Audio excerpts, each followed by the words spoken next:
পীর সাহেব বলে ঠিক আছে, তোমারে সবক দিয়ে দিলাম, সকালে বিকালে দুপুরে জিকির করবা, কাউরে কামড়াবা না, এটাই তোমার সবক। যাও। পীর সাহেবের কাছে সব মুরিদ হয়ে চলে গেল।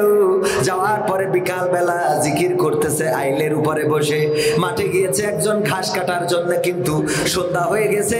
তাড়াতাড়ি করে যাওয়ার কারণে ওই দড়ি নিতে ভুলে গেছে, দড়ি নিতে পারে না। এই ঘাস কেটে ঘাসগুলো বাঁধবে, রাস্তা খুঁজে পাচ্ছে না, কি দিয়ে বাঁধবে। হঠাৎ করে খুঁজতে খুঁজতে দেখে আইলের পরে টানটানা পড়ে আছে।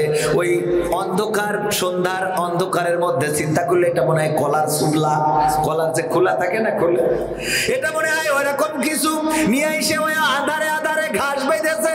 বাঁধার পরে যখন বাড়িতে নিয়ে গেছে, ওই চাষি খুলে দেওয়ার পরে সাপের ঘাড় লেজ আছে নাকি, দুইটারে যখন মোড়াইছে কায়দা করে, ঘাড় বেঁকাইতে বেঁকাইতে পীর সাহেবের দরবারে যেই বলছে, পীর সাহেব কি করলেন আমার, আমি তো শেষ। কেন? আপনি আমারে মুরিদ করে বললেন কাউরে কামড়াবি না। আরে মুরিদ হওয়ার আগে আমার কাছে কেউ আসতে পারে নাই, আর আপনার কাছে মুরিদ হওয়ার পরে এক কৃষক, সে মাঠে গিয়েছিল ঘাস কাটার জন্য, দড়ি নিতে পারে নাই, আমারে দড়ি বানায় ঘাস বেঁধে নিয়ে আসছে, বুঝতে পারে নাই যে আমি সাপ। পীর সাহেব কয়, দেখো আমি তোমারে কামড়াইতে নিষেধ করেছি, কিন্তু একটু ফনা তুলে ফোঁস করতে তো নিষেধ করি নাই। কথা কি বোঝা গেছে? কামড়ানো নিষেধ, কিন্তু ফোঁস করা যাবে না, যাবে না। এখন তো কথা বললেই অ্যারেস্ট আছে না নাই, কথা বললে জেল জুলুম আছে না নাই, হক কথাগুলো বলা যায় না সেই সময় আছে না নাই। সেই সময়গুলো যখন আছে, সব কথা যদি বলাও না যায়, একটু ফনা তুলে ফোঁস করার দরকার আছে না নাই।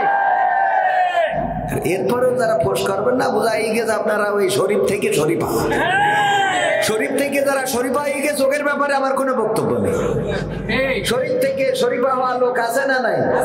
আছে। মানে কি, গত কালকে দেখলাম টেলিভিশন নিউজ, সম্ভবত যমুনা টিভিতে, এক ছেলে বন্ধুদের সাথে বাজি ধরেছে যে আমি বোরখা পরে গার্লস স্কুলে যে মেয়েদের সাথে আড্ডা দেব। এরপরে বোরখা পরে স্কুলে গেছে, মানে শরীফ থেকে শরীফ হয়েছে, কারণ জানে এখন এটা হইলে কোনো সমস্যা নাই। এই কাজ করে গার্লস স্কুলে যে মেয়েদেরকে অনিষ্ট করেছে, পুলিশ তাকে অ্যারেস্ট করেছে, পাকড়াও করেছে, এটা ঠিক, কিন্তু এটা করার দুঃসাহস করলো এই বাংলাদেশে। তার ভাবা দরকার ছিল এটা মুসলিম কান্ট্রি, এখানে অন্তত বোরকা পরে মেয়েদের সাথে অশ্লীলতা করার কোনো সুযোগ এখানেই শেষ নয়। জাহাঙ্গীরনগর বিশ্ববিদ্যালয়, নাম শুনেছেন কিনা? এই বিশ্ববিদ্যালয়ে স্বামীকে বেঁধে রেখে ওই বিশ্ববিদ্যালয়ের ছাত্র 6 জন একজনের স্ত্রীকে, স্বামীকে বেঁধে রেখে তার স্ত্রীকে ধর্ষণ করেছে। এটাকে ধর্ষণ বলে না, এটাকে কি বলে? গণধর্ষণ। কি বলে না? আপনারা বোঝেন না নাকি? এটা বোঝেন না? বিয়ের সাথে করেছেন কেউ? মানে বিয়ে করে কি করতে হয় বোঝেন কিনা? তো ওইটা করেছে। খুবই খারাপ অবস্থা। এরকম কেন আপনাদের অবস্থা? যে প্রাইমারি স্কুলে পড়ে নাই, সে যদি 6ষ্ঠ শ্রেণীতে ভর্তি হতে যায়, নিবে কেউ? কেউ নিবে? যদি কেউ 6ষ্ঠ শ্রেণী পাস না দেয়, তাহলে তারে যদি কেউ মনে করে যে কলেজে ভর্তি করাবে বা ক্লাস 8-এ ভর্তি করাবে, এটা হবে? সুতরাং এই জান্নাতের বাগানে যারা বসবেন, আল্লাহ পরকালীন জান্নাতে জায়গা করে দিবেন ইনশাআল্লাহ। সবাইকে বসার তৌফিক দান করুন, বলেন আমিন। ইন্নাল হামদালিল্লাহি নাহমাদুহু ওয়া নাস্তাঈনুহু ওয়া নাস্তাগফিরুহু ونؤمن به ونتوكل عليه ونعوذ بالله من شرور أنفسنا ومن سيئات أعمالنا من يهده الله فلا مضل له ومن يضلله فلا هادي له ونشهد أن لا إله إلا الله ونشهد أن سيدنا محمدا عبده ورسوله الذي أرسله بالحق بشيرا ونذيرا وداعيا إلى الله بإذنه وسراجا منيرا فقد قال الله تعالى في كلامه المجيد والفرقانه الحميد. সবাই পড়েন আউযু বিল্লাহি মিনাশ শাইতানির রাজিম বিসমিল্লাহির রাহমানির রাহিম ইয়া আইয়ুহাল্লাযীনা আমানুত্তাকুল্লাহ হাক্কা তুকাতিহি ওয়া লা তামুতুন্না ইল্লা ওয়া আনতুম মুসলিমুন ওয়া ক্বালা আল্লাহু তাআলা ফি শানি হাবিবি ইন্নাল্লাহা ওয়া মালাইকাতাহু ইউসাল্লুনা আলান নবী ইয়া আইয়ুহাল্লাযীনা আমানু সাল্লু আলাইহি ওয়া সাল্লিমু তাসলিমা আল্লাহুম্মা সাল্লি আলা সাইয়্যিদিনা মাওলানা মুহাম্মদ ওয়া আলা আলি সাইয়্যিদিনা এসো হে রাসূল আবার ফিরি আমাদের মাঝে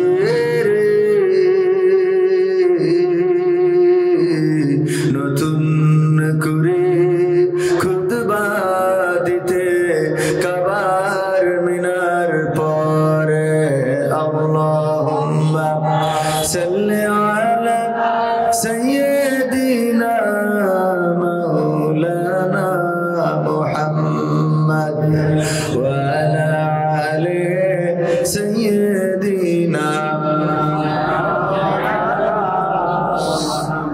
দাও সারা দাও ওগো রাসূল আজকে কাঁদে যাহারা পরোপরীর কান্ডারে তুমি মোদের জানের পিয়ারা আল্লাহুম্মা সাল্লি আলা সাইয়্যিদিনা মাওলানা মুহাম্মদ ওয়া আলা আলি সাইয়্যিদিনা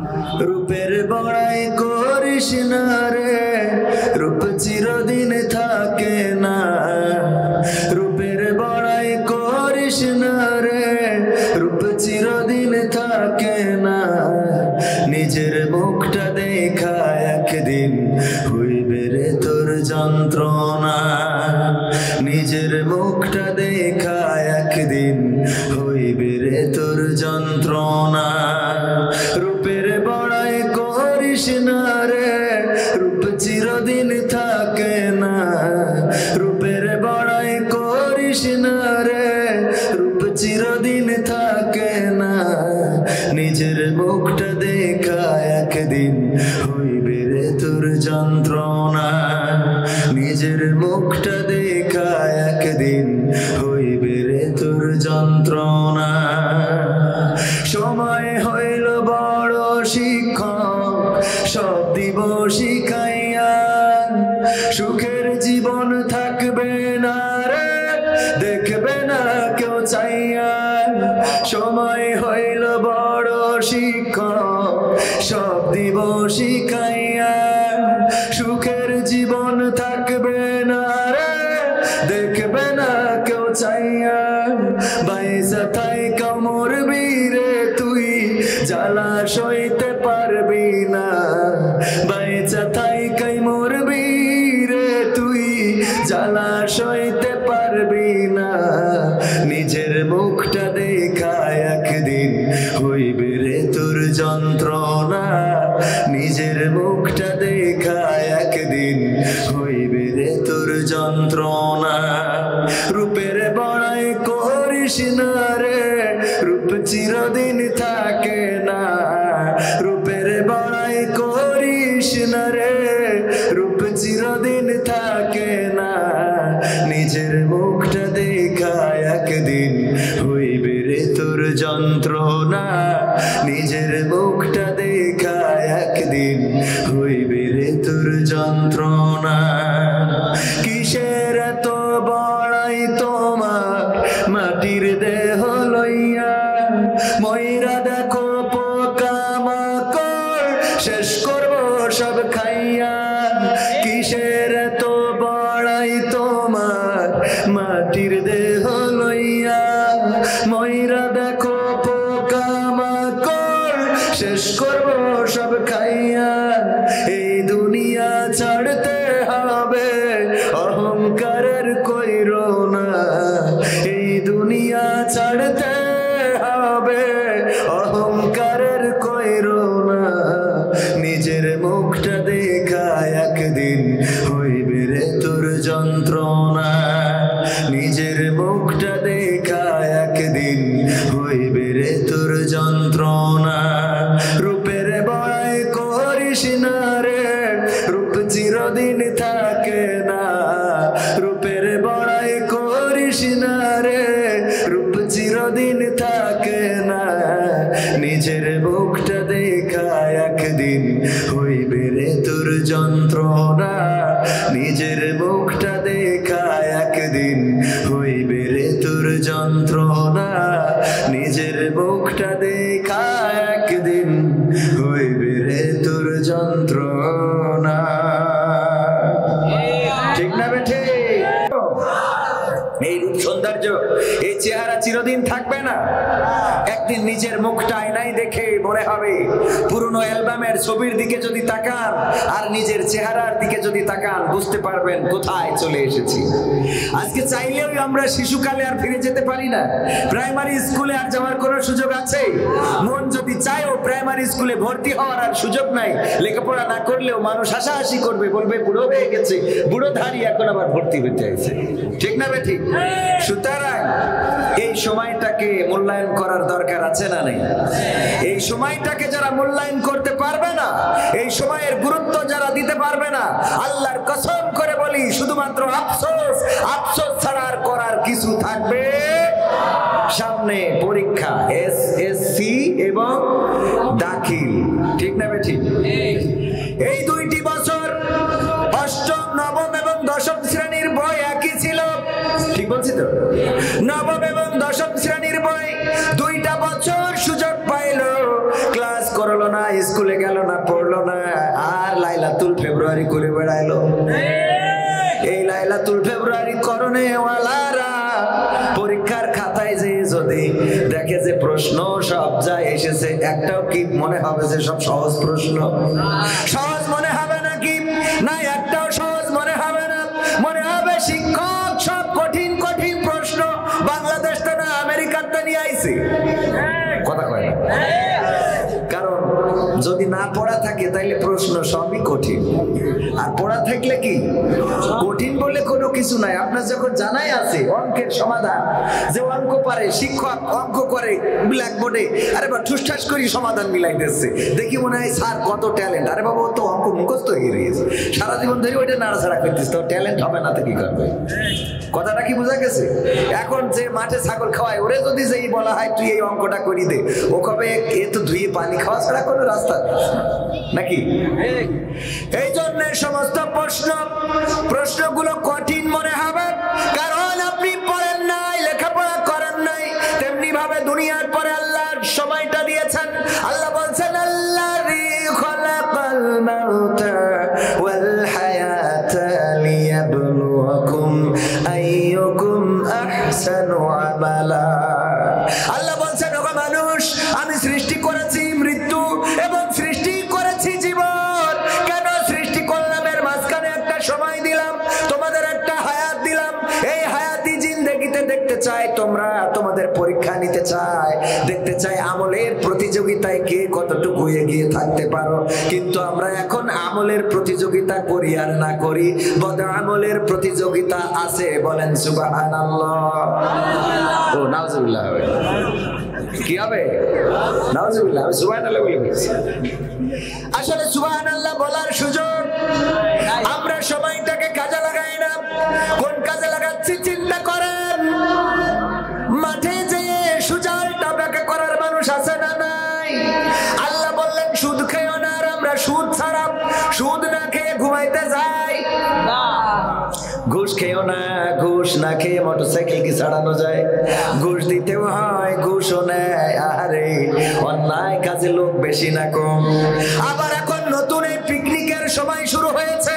বাসের উপরে মাইক, ইজি বাইকে মাইক, নসিমনে মাইক, করিমনে মাইক, ট্রাকে মাইক, আর ডিজে চলছে। অনেকে আবার তাহিরি ভাইয়ের ডিজে লাগায়, দয়াল তোর লাইগা রে, দয়াল তোর লাইগা রে, দয়াল তোর লাইগা, অসুবিধা নেই। ওখানে কুপাকুপি লাগাই দিয়েছে। সত্যি বলছি তো?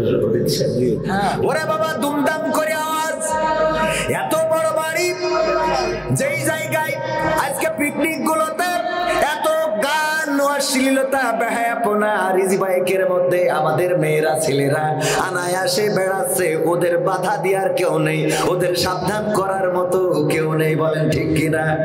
আবার সাবধান করলেও কি কথা শোনে? কথা কয় না, শোনে। আজকে যত ওয়াজি করা হোক, ওই 14 তারিখই আটকায় রাখা যাবে। অথচ এই 14 তারিখ কোন মুসলমানদের দিন নাই। 14 তারিখ ভ্যালেন্টাইন্স ডে নামের যে ভালোবাসা দিবস, এই ভালোবাসা দিবস কোন মুসলমানের দিবস নয়। এই দিবস যারা পালন করে তাদের সাথে মুসলমানের কোন সম্পর্ক থাকতে পারে না, রাখা যাবে? ভালোবাসা দিবস এটা বেহায়াপনা দিবস, অশ্লীলতা দিবস।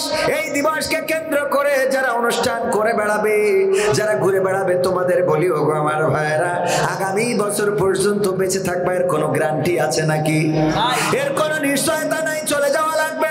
এই পৃথিবী ছেড়ে যখন মারা যাওয়া, আল্লাহর কাছে যাওয়া লাগবে। যখন প্রশ্ন করবে কবরে, মান রব্বুকা ওয়া মান দীনুকা ওয়া মান নাবিয়ুকা, ওখানে যাওয়ার পরে মনে হবে প্রশ্নগুলো অনেক কঠিন। কি মনে হবে? কথা কয় না। এই আপনাদের কষ্ট হচ্ছে? কষ্ট হচ্ছে তো? আওয়াজ এত কম কেন? আমাদের যশোর অঞ্চল, খুলনা অঞ্চল, এই দিকের মানুষের তো স্পিড একটু বেশি থাকার কথা। আওয়াজ দিতে হবে মুসলমানের মতো। আর মুসলমানের মতো আওয়াজ দিতে যদি ব্যর্থ হন, তাহলে এই সমাজের পরিবর্তন আনা সম্ভব হবে? পরিবর্তন আসবে? পরিবর্তন আসবে না। কারণ আপনার কিছু বিষয়ে তো অন্তত একটু সজাগ দৃষ্টি রাখার, থাকার দরকার আছে না নেই? একটা উদাহরণ দিলে বুঝতে পারবেন। একবার এক সাপ পীর সাহেবের কাছে গেছে মুড়ি দেওয়ার জন্য। সাপ পীর সাহেবের যে বলছে, পীর সাহেব মুড়ি হতে চাই, মুরিদ করে দেন। বলল তুমি তো মানুষের অনিষ্ট করো, মানুষের ক্ষতি করো, মানুষের কামড়াও, সবল দাও, মানুষ মারা যায়, তোমারে মুরিদ করা যাবে না। কয় পীর সাহেব কথা দিলাম, যদি আপনি আমাকে মুরিদ করে দেন, তাইলে আমি ওয়াদা করছি আর কাউরে কোনোদিন সবল দেব। পীর সাহেব বলে ঠিক আছে, তোমারে সবক দিয়ে দিলাম, সকালে বিকালে দুপুরে জিকির করবা, কাউরে কামড়াবা না, এটাই তোমার সবক। যাও। পীর সাহেবের কাছে সাপ মুরিদ হয়ে চলে গেল। যাওয়ার পরে বিকাল বেলা জিকির করতেছে আইলের উপরে বসে। মাঠে গিয়েছে একজন ঘাস কাটার জন্য, কিন্তু সন্ধ্যা হয়ে গেছে। তাড়াতাড়ি করে যাওয়ার কারণে ওই দড়ি নিতে ভুলে গেছে, দড়ি নিতে পারে না। এই ঘাস কেটে ঘাসগুলো বাঁধবে, রাস্তা খুঁজে পাচ্ছে না, কি দিয়ে বাঁধবে। হঠাৎ করে খুঁজতে খুঁজতে দেখে আইলের পরে টানটানা পড়ে আছে। ওই অন্ধকার, সন্ধ্যার অন্ধকারের মধ্যে চিন্তা করলে এটা মনে হয় কলার শুকলা, কলার যে খোলা থাকে না, খোলা, এটা মনে হয় ওইরকম কিছু নিয়ে এসে ওই আধারে আধারে ঘাস বেঁধেছে। বাঁধার পরে যখন বাড়িতে নিয়ে গেছে, ওই চাষি খুলে দেওয়ার পরে সাপের ঘাড় আর লেজ আছে নাকি, দুইটারে যখন মোড়াইছে কায়দা করে, ঘাড় বেঁকাইতে বেঁকাইতে পীর সাহেবের দরবারে যেই বলছে, পীর সাহেব কি করলেন আমার, আমি তো শেষ। কেন? আপনি আমারে মুরিদ করে বললেন কাউরে কামড়াবি না। আরে মুরিদ হওয়ার আগে আমার কাছে কেউ আসতে পারে নাই, আর আপনার কাছে মুরিদ হওয়ার পরে এক কৃষক, সে মাঠে গিয়েছিল ঘাস কাটার জন্য, দড়ি নিতে পারে নাই, আমারে দড়ি বানায় ঘাস বেঁধে নিয়ে আসছে, বুঝতে পারে নাই যে আমি সাপ। পীর সাহেব কয়, দেখো আমি তোমারে কামড়াইতে নিষেধ করেছি, কিন্তু একটু ফনা তুলে ফোঁস করতে তো নিষেধ করি নাই। কথা কি বোঝা গেছে? কামড়ানো নিষেধ, কিন্তু ফোঁস করা যাবে না, যাবে না। এখন তো কথা বললেই অ্যারেস্ট আছে না নাই, কথা বললে জেল জুলুম আছে না নাই, হক কথাগুলো বলা যায় না সেই সময় আছে না নাই। সেই সময়গুলো যখন আছে, সব কথা যদি বলাও না যায়, একটু ফোনা তুলে ফোঁস করার দরকার আছে না নাই। এরপরেও যারা ফোঁস করবেন না, বোঝাই গেছে আপনারা ওই শরীফ থেকে শরীফা, শরীফ থেকে যারা শরীফা হয়ে গেছে, চোখের ব্যাপারে আমার কোনো বক্তব্য নেই। শরীফ থেকে শরীফা হওয়া লোক আছে না নাই? আছে মানে কি, গত কালকে দেখলাম টেলিভিশন নিউজ, সম্ভবত যমুনা টিভিতে, এক ছেলে বন্ধুদের সাথে বাজি ধরেছে যে আমি বোরখা পরে গার্লস স্কুলে যে মেয়েদের সাথে আড্ডা দেবো। এরপরে বোরখা পরে স্কুলে গেছে, মানে শরীফ থেকে শরীফা হয়েছে, কারণ জানে এখন এটা হইলে কোনো সমস্যা নাই। এই কাজ করে গার্লস স্কুলে যে মেয়েদেরকে অনিষ্ট করেছে, পুলিশ তাকে অ্যারেস্ট করেছে, পাকড়াও করেছে, এটা ঠিক, কিন্তু এটা করার দুঃসাহস করলো এই বাংলাদেশে। তার ভাবা দরকার ছিল এটা মুসলিম কান্ট্রি, এখানে অন্তত বোরকা পরে মেয়েদের সাথে অশ্লীলতা করার কোনো সুযোগ এখানেই শেষ নয়। জাহাঙ্গীরনগর বিশ্ববিদ্যালয়, নাম শুনেছেন কিনা? এই বিশ্ববিদ্যালয়ে স্বামীকে বেঁধে রেখে ওই বিশ্ববিদ্যালয়ের ছাত্র 6 জন একজনের স্ত্রীকে, স্বামীকে বেঁধে রেখে তার স্ত্রীকে ধর্ষণ করেছে। এটাকে ধর্ষণ বলে না, এটাকে কি বলে? গণধর্ষণ কি বলে না? আপনারা বোঝেন না নাকি? এটা বোঝেন না? বিয়ে শাদী করেছেন কেউ? মানে বিয়ে করে কি করতে হয় বোঝেন কিনা? তো ওইটা করেছে। খুবই খারাপ অবস্থা। এরকম কেন আপনাদের অবস্থা? জাহাঙ্গীরনগর বিশ্ববিদ্যালয়ে একজনের স্ত্রীকে ধরে বেঁধে রেখে তার আড়ালে নিয়ে 6 জনে গণধর্ষণ করেছে। আপনি এই খবর শোনার পরে মনে করছেন ও অসুবিধা কি, আমার তো কেউ না, কিন্তু আপনার যে বাইরে রেখে আপনার বোর এই ধর্ষণ করবে না, এর গ্যারান্টি কি? এখন কি মনে হচ্ছে যে না এটা খারাপ কাজ? এইগুলো যদি না বোঝেন, ওই যে কি এক্সপ্রেস, বেনাপোল এক্সপ্রেসে আগুন ধরাইলো, আগুনে পুড়ে ছারখার হয়ে গেল। কারা পুড়লো? আদমের সন্তান পুড়লো, আমার মুসলমান ভাইরা পুড়লো, বাংলাদেশের নাগরিক পুড়লো।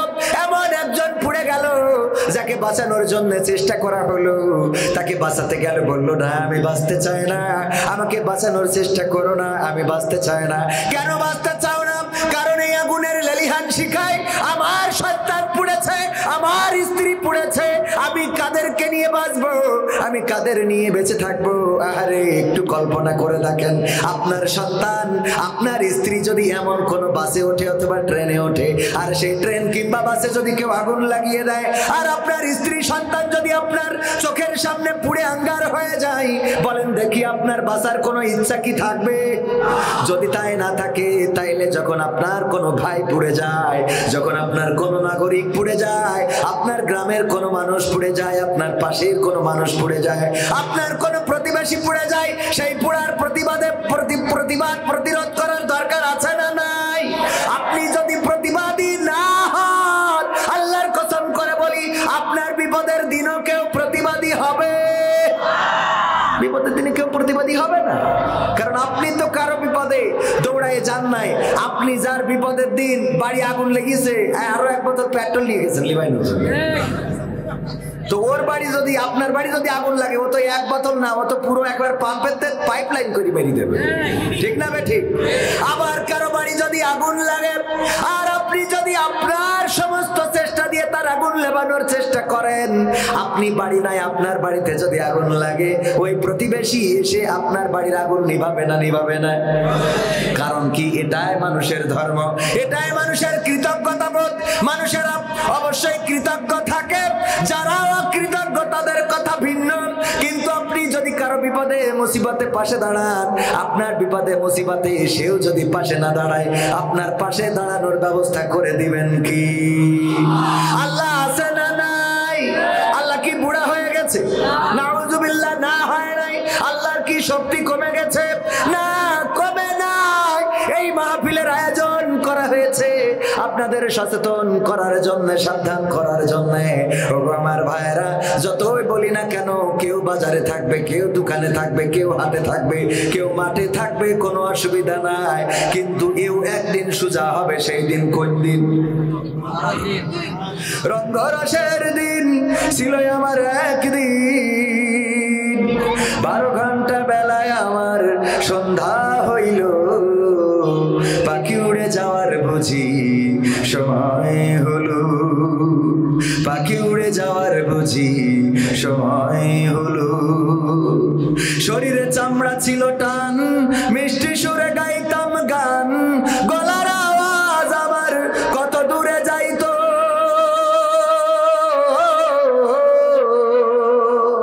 শরীরে চামড়া ছিল টান, মিষ্টি সুরে গাইতাম গান, গলার আওয়াজ আমার কত দূরে যাইতো। পাইকা গেল মাথার চুল, কথা বলতে পড়ে ভুল, পাইকা গেল মাথার চুল, কথা বলতে পড়ে ভুল, চোখে দেখি গন্ডগোল, দন্ত নড়িল, পাখি উড়ে যাওয়ার বুঝি সময় হলো, পাখি উড়ে যাওয়ার বুঝি সময় হলো। ঘন ঘন আসে দম, কানেতে শুনি কম, পিছে পিছে দম আমার ঘুরতে লাগিল। ঘন ঘন আসে দম, কানেতে শুনি কম, পিছে পিছে দম আমার ঘুরতে লাগিল। খাটো হয়ে আসছে পাও, হীন হলো সর্বদাও, খাটো হয়ে আসছে পাও, হীন হলো সর্বদাও, ভাবে বুঝি সময় আমার ফুরিয়ে এলো, পাখি উড়ে যাওয়ার বুঝি সময় হলো, পাখি উড়ে যাওয়ার বুঝি সময় হলো। এত সুন্দর পরিপাটি, খাসায় আমার ছিল খাটি, দিনে দিনে খাসায় আমার জং ধরিল। এত সুন্দর পরিপাটি, খাসায় আমার ছিল খাটি, দিনে দিনে খাসায় আমার জং ধরিল। পুরাতন খাসাতে পাখি করে শুধু ডাকা ডাকি, পুরাতন খাসাতে পাখি করে শুধু ডাকা ডাকি, একদিন আমায় দিয়া ফাঁকি উড়িয়া যাইব, পাখি উড়ে যাওয়ার বুঝি সময় হলো, পাখি উড়ে যাওয়ার বুঝি সময় হলো। রঙ্গরসের দিন ছিল আমার একদিন, রঙ্গরসের দিন ছিল আমার একদিন, 12 ঘন্টা বেলায় আমার সন্ধ্যা হইল, পাখি উড়ে যাওয়ার বুঝি সময় হলো, পাখি উড়ে যাওয়ার বুঝি সময় হলো। আর একটু জোরে বলা যাবে না? কয়েকগ্রাম পূর্বপাড়া যুব সমাজের উদ্যোগে আয়োজিত 10ম বার্ষিক ঐতিহাসিক ওয়াজ মাহফিলে আজকের সমাপনী দিবসের শ্রদ্ধাভাজন সভাপতি জনাব আলহাজ হযরত মাওলানা মোহাম্মদ রফিকুল ইসলাম সাহেব, এছাড়া প্রধান অতিথি হিসেবে উপস্থিত আছেন আমার পাশে বসা সুপার ব্রিক্সের সম্মানিত পরিচালক, বিশিষ্ট ব্যবসায়ী ও সমাজসেবক জনাব মোহাম্মদ হুমায়ুন আহমেদ ভুইয়া সাহেব। এছাড়া মাহফিল পরিচালনায় রয়েছেন জনাব মোহাম্মদ ইয়াদুল ইসলাম সাহেব, যিনি আমার সাথে সার্বিকভাবে যোগাযোগ রেখেছেন। আমার আগে আলোচনা করেছেন হাফেজ মাওলানা রবিউল ইসলাম সাহেব, হযরত মাওলানা মুফতি মোহাম্মদ ফরিদুল ইসলাম সাহেব। এছাড়া শরীফুল ইসলাম যশোরী সাহেব আলোচনা করেছেন। স্টেজে আরো গণ্যমান্য ব্যক্তিবর্গ আছেন, যাদের অনেকের হয়তো আমি নাম বলা সম্ভব না, জানিও না। আমার সামনে উপবিষ্ট দিনদার ইমানদার মুসলমান ভাই বাবাজিরা, পর্দার অন্তরালে আমার রত্নাগর্ভা মা এবং বোনেরা, সবাইকে আনুষ্ঠানিকভাবে সালাম জানাচ্ছি। আসসালামু আলাইকুম ওয়া রাহমাতুল্লাহি ওয়া বারাকাতুহু। আমরা আল্লাহর শুকরিয়া আদায় করি যে মহান রব দয়া করে মায়া করে আমাদেরকে মানুষ হিসাবে সৃষ্টি করেছেন, যে আল্লাহ চাইলে আমাদেরকে মানুষ না বানিয়ে অন্য কোনো প্রাণী বানিয়ে পাঠাতে পারতেন। পারতেন না? পারতেন না? সেই আল্লাহর শুকরিয়া আদায় করে সবাই বলছি আলহামদুলিল্লাহ। আল্লাহর শুকরিয়া আদায় করে কি শেষ করা যাবে? কিন্তু মানুষ এত বড় অকৃতজ্ঞ, আল্লাহ এত নিয়ামত দিয়েছেন, সেই নিয়ামতের শুকরিয়া আদায় করে না এমন মানুষ আছে না নাই? আছে মানে কি আমরাই তো সেই মানুষ। আল্লাহর শুকরিয়া আদায় করি, আল্লাহর প্রতি কৃতজ্ঞ না। ফজরের নামাজে মসজিদে লোক কম হয় না বেশি হয়? কম হয়। এখানে আজকে যে আয়োজন, এই আয়োজন যদি না করে এখানে মমতাজকে যদি আনা হতো, বলেন তো একটু প্যান্ডেলে জায়গা কি ধরতো? তো এই এলাকা কি হিন্দু অধ্যুষিত এলাকা নাকি মুসলমান অধ্যুষিত এলাকা? তো এই ডুগি তবলার গানে এই লোকগুলো আসতো, ওরা কারা? মুসলমানেরই তো সন্তান নাকি? ভালো কাজে লোক মেলে না, এই জন্য লালন ফকির বলেছিল, ও জাত গেল বলো এ কোন আজব কারখানা, ও জাত গেল বলো সত্য কাজে কেউ নাই রাজি, সবই দেখি তা না না না। ঠিক না বেঠিক? সত্য কাজে এখন মানুষ পাওয়া, মসজিদে লোক পাওয়া যায় না, মাদ্রাসায় লোক পাওয়া যায় না, কেজি স্কুলে লোক বেশি না কম?